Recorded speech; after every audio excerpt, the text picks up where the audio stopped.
much. Tetaro, this is the first time we've seen that kind of Zoonoid, isn't it? He doesn't remember? It's no good. I can worry about all that after I've taken care of them. Guyver!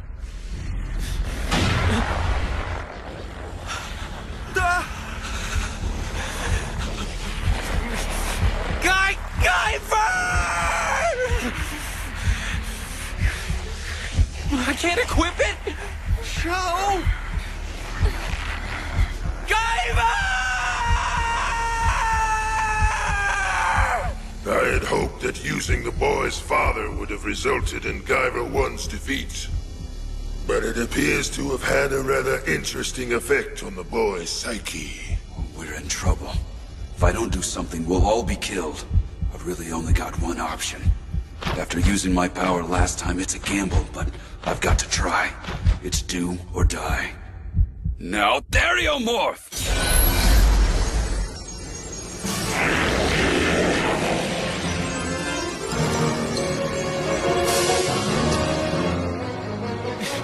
Murakami?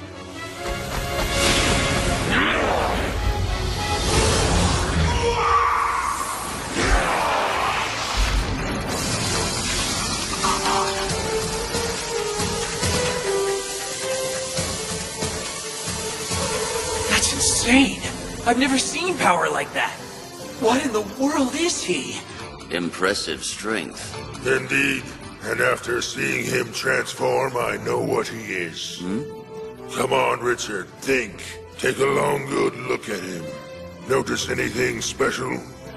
Well, no matter how I look at him, he seems to possess the battle form of a Zoolord. No, that's impossible. I cannot afford to prolong this. I'll have to finish them all at once.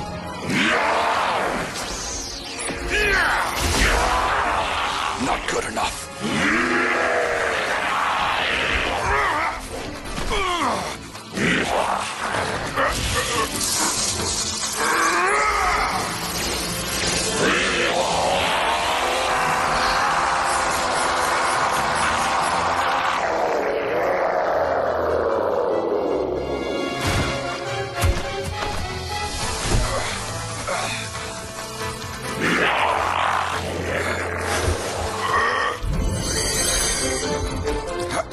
Have I reached my limit?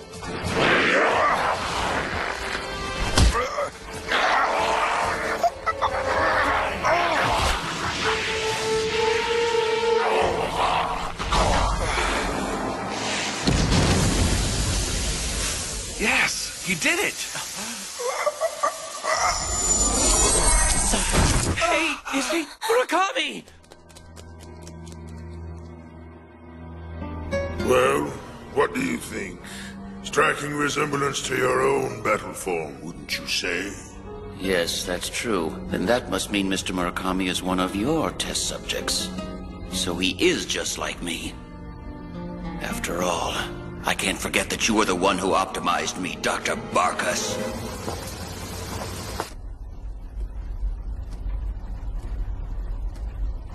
I don't get it. Why can't I transform anymore? He really doesn't remember what happened? His father turning into a Zoonoid? I guess he wasn't conscious when the Guyver went berserk and killed him. The shock was probably so great it's caused a temporary lapse of memory. I guess I can't really blame him, though. Even if he wasn't conscious, he still... Goddamn Kronos! They're nothing but a bunch of sadistic bastards! What happened back there? How did Sho end up like this? He's waking up. Hey guys, look! You okay, Murakami? Yeah, but where are we? You didn't miss much. We're still in the mountains right now. Who are you? At this point, it's obvious you have some kind of connection to Kronos. It's probably okay to let us know now, right? About your true form, I mean. Are you a Zoolord, or what? A Zoolord? Yeah. Now that you mention it, that's what those two Zoonoids were calling him, isn't it? So what is a Zoolord, anyway? Well, I've only heard the word mentioned before, so I don't really know all the details myself. If you really want to know, they're Zoonoids of the highest order. They have the power to command other zoonoids. They can form mental links with any number of zoonoids, then control them as they would their own bodies. To those who have been transformed into zoonoids, the Zoolords are something akin to gods. Only 12 individuals on this planet possess these powers. The 12 members of the Kronos Board of Directors, the men who rule this world from the shadows. And Guyver is one of them, isn't he?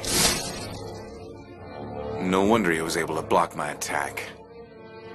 But if you're not one of them, then what are you? I was a test body for the final Zoolord, for Richard Guyver's battle form. A test subject? So you were a prototype Zoolord? It all happened 5 years ago. I was working as a magazine correspondent at the time. A team of reporters, including myself, had traveled to the jungles of New Guinea to cover a story. When we got to the site, the villagers there were all worked up about some strange rumor. They warned us that some kind of monsters had started appearing in the area. The local elders tried to stop us from going any further, but we didn't listen and moved deeper into the jungle. It turned out that the place was one of Kronos' zoonoid test sites. All I could do was stare in horror as my colleagues were torn limb from limb by these terrible creatures. I survived, but they weren't done with me yet. They took me to an underground base of theirs in Arizona. There I served as their guinea pig for optimization experiments. But then something strange happened. I had an unexpected reunion with an old college professor of mine named Shinichiro Yamamura. It's not that he's similar to you, Richard. He's actually your prototype. Ridiculous.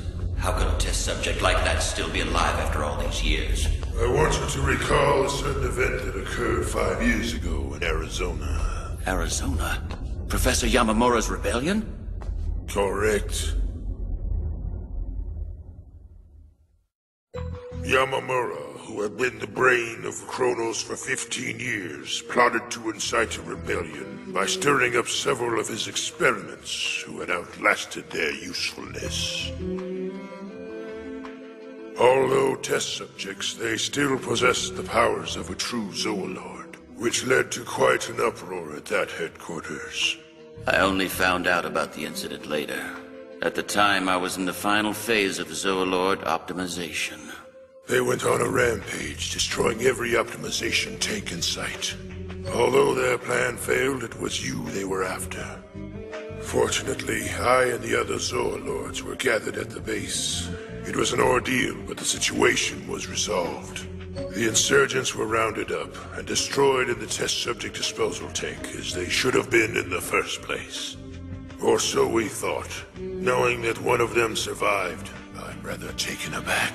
Now the question is, why were the test subjects so determined to destroy you, Gil? Yes. I was wondering about that myself. Watch out, Richard. We don't know Murakami's objectives. If we don't take care of him quickly, he may make another attempt on your life. This is a mystery to me. When I awoke, my optimization had ended, and the situation had already been resolved. Professor Yamamura, what were you plotting? It couldn't be. Maybe he knew. So Professor Yamamura was the one that made you into one of Guyver's prototypes. That's right. At the time, there were already 3 other prototypes that had sided with the professor. Unfortunately, they were part of Barkas's experiments. At first, they resented the professor, but once they knew his true intent, they changed their minds. They knew that he was risking his life. They understood the magnitude of the situation. 20 years ago, Professor Yamamura advocated the theory that Mount Minakami was actually man-made. His studies led him to uncover the secret of the creators, buried within the ancient ruins inside the mountain. By that time, Kronos had also caught wind of the mountain's secret and kidnapped the professor. He was then made to cooperate with them against his will. For 15 years, he pretended to be their pawn, all the while waiting for an opportunity to topple the organization from the inside out. It was then that he discovered the horrifying truth behind the Guyvers. It was a truth that had shaped history. A truth that could destroy our future.